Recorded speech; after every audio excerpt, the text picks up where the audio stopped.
Hello दोस्तों, एक बार फिर मैं आपका ऑल जीके सेंटर में स्वागत करता हूं। जैसा कि आप सबको पता है, कल हमने विज्ञान विषय से शुरुआत की थी और उस शुरुआत में हमने कुछ विज्ञान के बेसिक चीज़ों के बारे में जाना था। मुख्य रूप से उनके बारे में हम आज एक बार फिर रिकवर कर लेते हैं। विज्ञान की परिभाषा हमने जानी कि हमारे इस भौतिक जगत में जो कुछ भी घटित हो रहा है उसका क्रमबद्ध या व्यवस्थित जो ज्ञान है उसको विज्ञान कहते हैं। विज्ञान को दो भागों में बांटा, प्राकृतिक विज्ञान, दूसरा भौतिक विज्ञान। फिर प्राकृतिक विज्ञान को दो भागों में बांटा, उसको वनस्पति विज्ञान और जंतु विज्ञान। और इधर भौतिक विज्ञान को भी दो भागों के अंदर बांटा, भौतिक विज्ञान और रसायन विज्ञान। और उसके बाद आगे चलते हैं। जंतु विज्ञान जीवों का जो अध्ययन है उस जंतु विज्ञान के अंदर आता है। शाकाहारी ऐसे जीव जो केवल पेड़ पौधों को भोजन सामग्री रूप में ग्रहण करते हैं, वो शाकाहारी है। और मांसाहारी ऐसे जीव जो अपना भोजन मांस से प्राप्त करते हैं, मतलब मांस खाते हैं जीवों का, वो मांसाहारी हैं। सर्वाहारी ऐसे जीव जो मांस और पेड़ पौधों से प्राप्त होने वाले भोजन दोनों को ग्रहण करते हैं, मांसाहारी होते हैं। और इन तीनों के अलग अलग उदाहरण आपको कल लेकर समझाए थे। भोजन के प्रमुख स्रोत पादप और जंतु हैं। और पादप के रूप में भोजन अनाज, दालें, सब्जियां, फल, तेल, मसाले, स्फूर्ति, वे ये जो पादप के रूप में, जंतु के रूप में मांस, दूध, दही, घी, और ये यहाँ तक हमने कल पढ़ा था। इसके बाद हम आगे आज अध्ययन करने जा रहे हैं।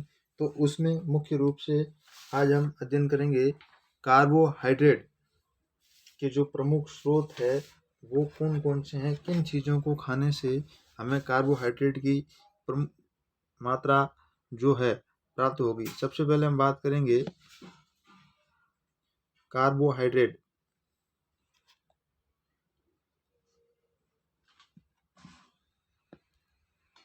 सबसे पहले हम बात करेंगे कार्बोहाइड्रेट की। कार्बोहाइड्रेट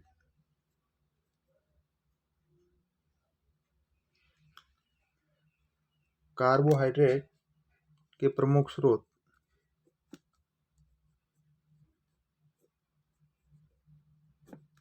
कार्बोहाइड्रेट के प्रमुख स्रोत कौन कौन से हैं उनके बारे में हम अध्ययन करेंगे। कौन सी ऐसी चीज़ें हैं जिनको खाने से हमें कार्बोहाइड्रेट की जो मात्रा है बहुत ज़्यादा मात्रा में प्राप्त होती है। तो उसमें सबसे पहले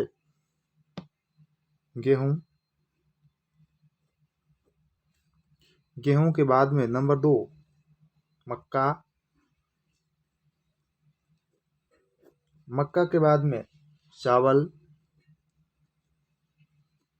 और चावल के बाद में बाजरा,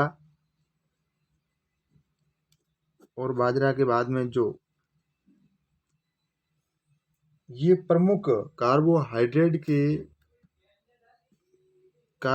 के प्रमुख स्रोत हैं। हम बात करें तो कार्बोहाइड्रेट के प्रमुख स्रोत कौन कौन से हैं, तो उनमें से गेहूं, मक्का, चावल, बाजरा और जौ। इसके बाद हम आगे बढ़ते हैं। प्रोटीन के प्रमुख स्रोत। ये भोजन के जो प्रमुख अवयव हैं सब उनका हिस्सा है कार्बोहाइड्रेट और प्रोटीन। प्रोटीन के प्रमुख स्रोत। प्रोटीन के प्रमुख स्रोत दोस्तों हमेशा याद रखना, गेहूं, मक्का, चावल, बाजरा, जौ के अंदर कार्बोहाइड्रेट की मात्रा सर्वाधिक होती है। और प्रोटीन किन चीज़ों के अंदर सर्वाधिक मात्रा में होता है वो हम देखेंगे अभी। सबसे पहले चना। दोस्तों सबसे पहले चना, चना के बाद में सोयाबीन, चना, सोयाबीन, उसके बाद में मटर, और मटर के बाद में मूंग, मूंग के बाद में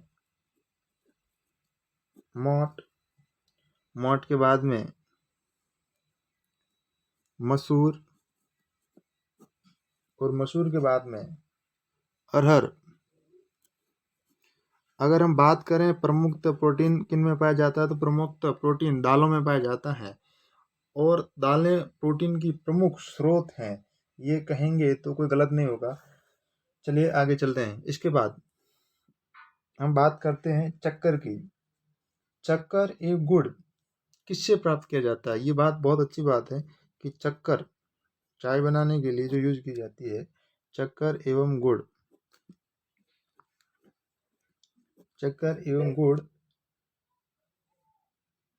गन्ने से प्राप्त की जाती है। किससे प्राप्त की जाती है?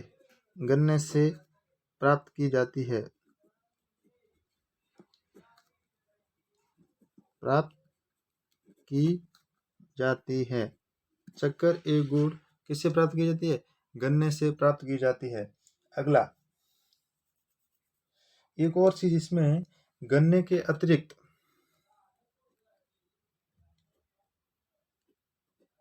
गन्ने के अतिरिक्त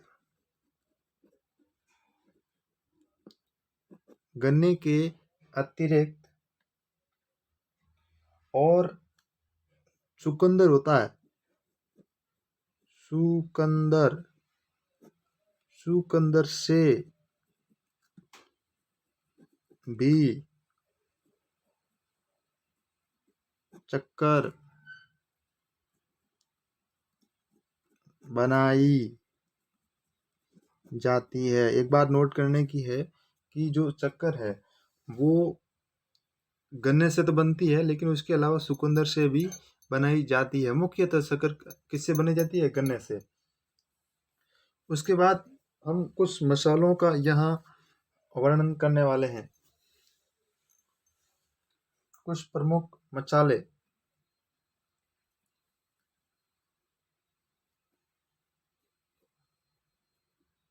प्रमुख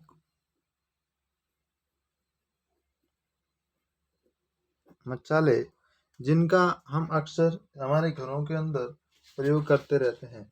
मसालों के अंदर हम बात करेंगे सबसे पहले सौंठ,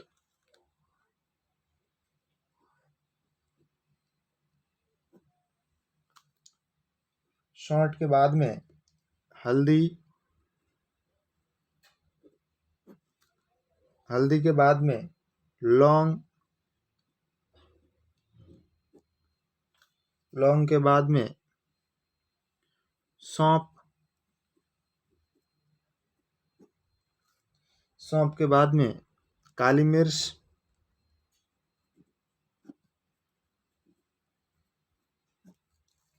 काली मिर्च के बाद में तेज पत्ता, काली मिर्च के बाद में तेज पत्ता, बड़ी इलायची,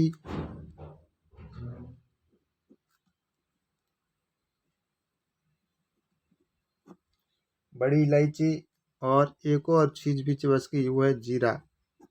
ये प्रमुख रूप से मसालों की श्रेणी के अंतर्गत आते हैं। और भी बहुत सारे हैं, लेकिन ये प्रमुख रूप से हैं। चलिए आगे बढ़ते हैं। इसके बाद दूध में कुछ प्रमुख जो बातें हैं, मैं जनरल सामान्य बातें वो बताने की कोशिश कर रहा हूँ। दूध में प्रमुख रूप से कैल्शियम पाया जाता है। दूध के अंदर क्या होता है? प्रमुख रूप से दूध में प्रमुख रूप से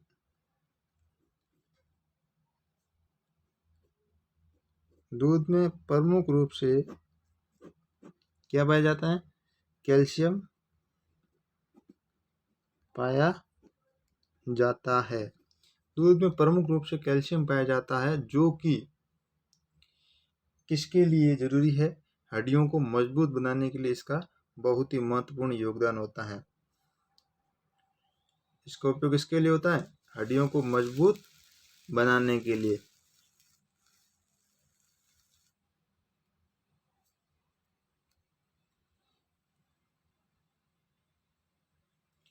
उसके बाद अंडे में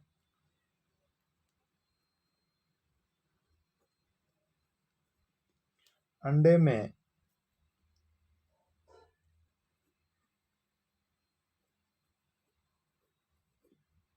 अंडे में कैल्शियम व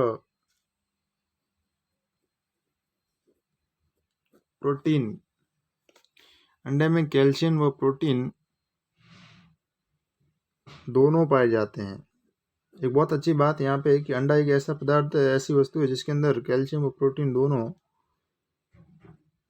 पाए जाते हैं। अंडे के अंदर कैल्शियम व प्रोटीन दोनों पाए जाते हैं। जिनको कैल्शियम प्रोटीन दोनों की जरूरत हो उनको अंडों को सेवन करना चाहिए। आगे, जबकि इसके आगे देखिए, जबकि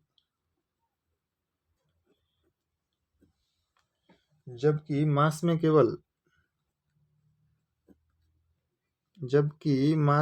क्या पाया जाता है?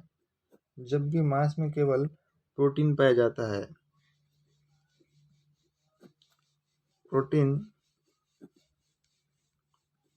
पाया जाता है, जबकि मांस में केवल प्रोटीन पाया जाता है। अगला टॉपिक, दालें। जितनी भी दालें हैं, दालें फलीदार पौधों से प्राप्त जाती हैं। दालें फलीदार पौधों से प्राप्त की जाती हैं। उसके बाद मसाले हो गए, दालें हो गई। देखिए, कार्बोहाइड्रेट के जो प्रमुख स्रोत थे उनको हमने सबसे पहले पढ़ा। देखिए आपके सामने कार्बोहाइड्रेट के प्रमुख स्रोत गेहूं, मक्का, चावल, बाजरा जो हैं। प्रोटीन के प्रमुख स्रोत चना, सोयाबीन, मटर, मूंग, मोठ, मसूर, अरहर की दालें हैं। और शक्कर या गुड़ गन्ने से प्राप्त की जाती है। गन्ने के अतिरिक्त चुकंदर से भी शक्कर बनाई जाती है। प्रमुख मसाले सौंठ, हल्दी, लौंग, सौंफ, काली मिर्च, तेजपत्ता, बड़ी इलायची, जीरा है। दूध में प्रमुख रूप से कैल्शियम पाया जाता है। अंडे में कैल्शियम व प्रोटीन दोनों पाए जाते हैं, जबकि मांस में केवल प्रोटीन पाया जाता है। दालें फलीदार पौधों से प्राप्त की जाती है। उसके बाद हम बात करेंगे पोषण। एक शब्द है पोषण। पोषण क्या होता है उसके बारे में जानेंगे। सबसे पहले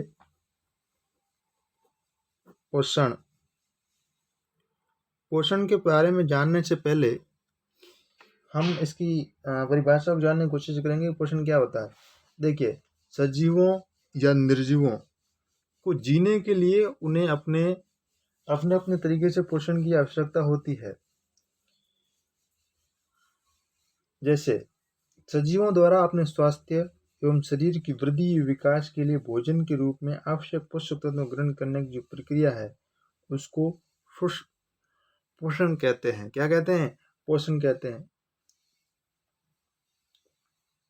देखिए, इसकी डेफिनेशन सिंपल भाषा में हम यही कहेंगे कि सजीवों द्वारा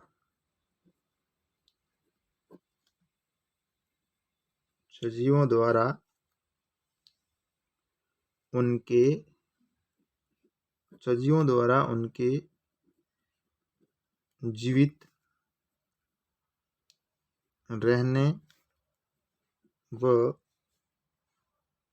जीवित रहने व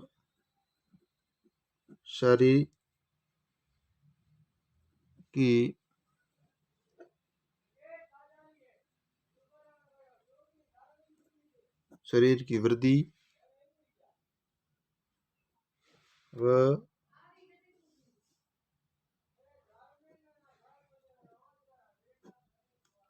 सजीवों द्वारा उनके जीवित रहने व शरीर की वृद्धि व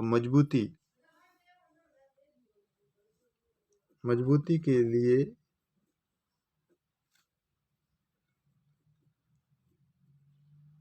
आवश्यक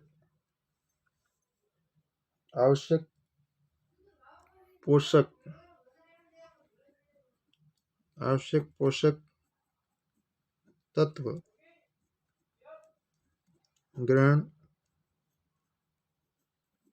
करने की जो प्रक्रिया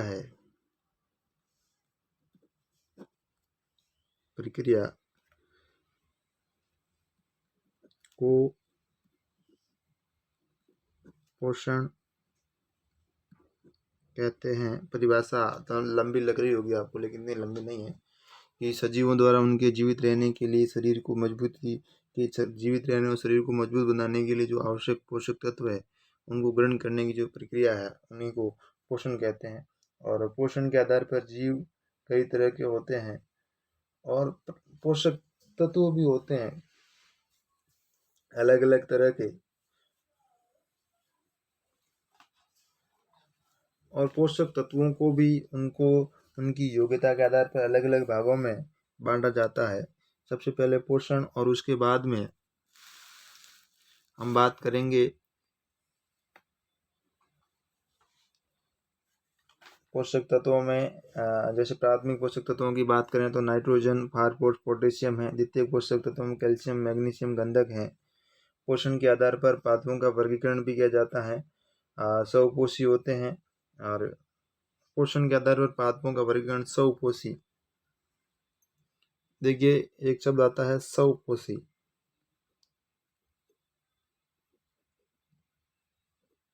स्वपोषी का मतलब वे पादप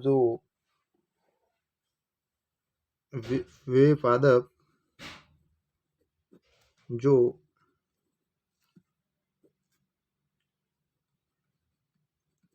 अपना भोजन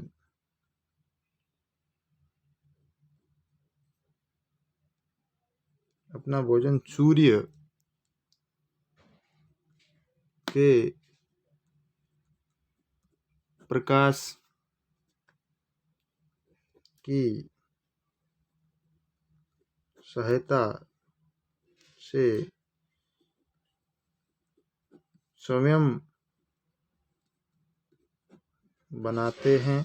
सीधी सी बात है। स्वपोषी मतलब वे पादप जो अपना भोजन स्वयं सूर्य के प्रकाश की सहायता से बनाते हैं, स्वपोषी कहलाते हैं। और दूसरा देखिए बहुत इम्पोर्टेंट बात है जो सबको पता होनी चाहिए। इसके बाद की जो बात मैं बताने जा रहा हूँ स्टार करके लिख रहा हूँ कि पत्तियों का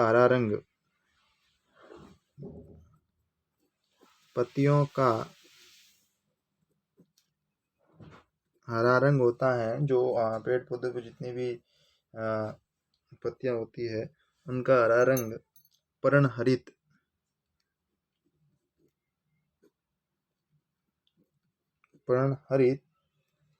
जिसे क्लोरोफिल बोलते हैं।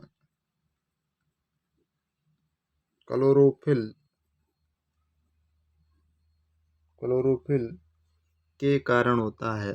क्लोरोफिल के कारण होता है। यहाँ तक बात समझ में आती है कि पत्तियों का हरा रंग पर्णहरित क्लोरोफिल के कारण हरा होता है। कैसा होता है? हरा होता है। ठीक है।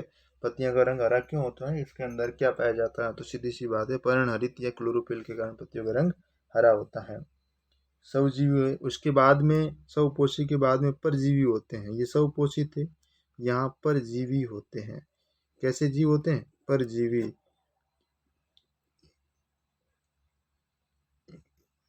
अब यहाँ सिंपल सी बात है, स्वपोषी खुद पे निर्भर होते हैं तो परजीवी।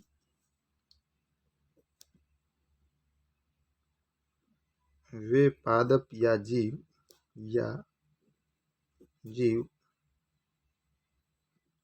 जो दूसरों पर निर्भर हो क्या कहलाते हैं? परजीवी कहलाते हैं। क्या कहलाते हैं दोस्तों?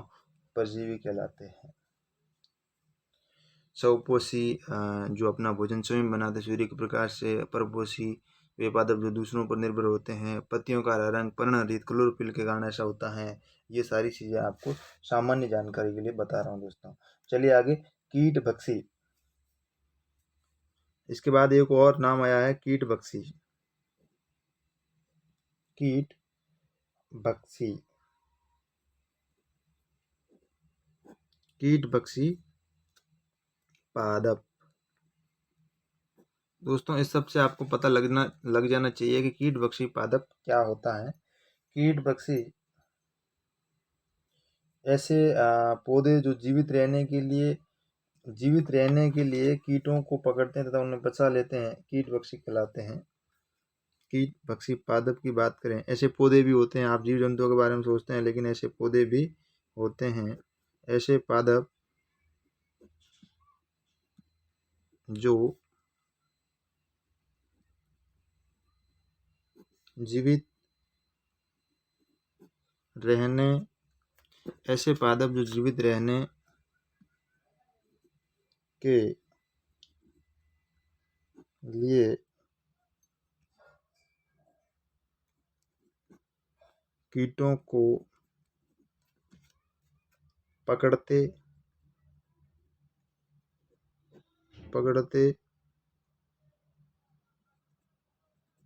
और पचा लेते हैं, खा लेते हैं, पचा लेते हैं। ऐसे पादप जो जीवित रहने के लिए कीटों को पकड़ते हैं और पचा लेते हैं, कीट बक्सी पादप हैं। और उनके जो उदाहरण की बात करें तो आपके सामने ड्रोसेरा,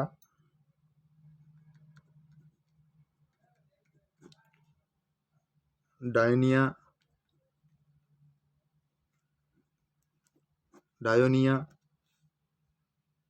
गटकर्णी, ये ऐसे पेड़ पौधों के नाम हैं जो जीव जंतुओं को उनके ऊपर बैठते हैं, उनको पकड़ लेते हैं और उनके बाद उनको पचा लेते हैं। गटकर्णी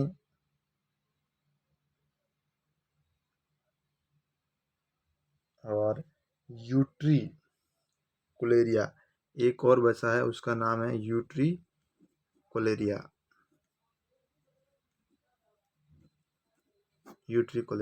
ये प्रमुख रूप से इनके अंदर पाए जाते हैं। दोस्तों आज की वीडियो में इतना ही, हम अगले वीडियो में पढ़ेंगे। थैंक यू, धन्यवाद।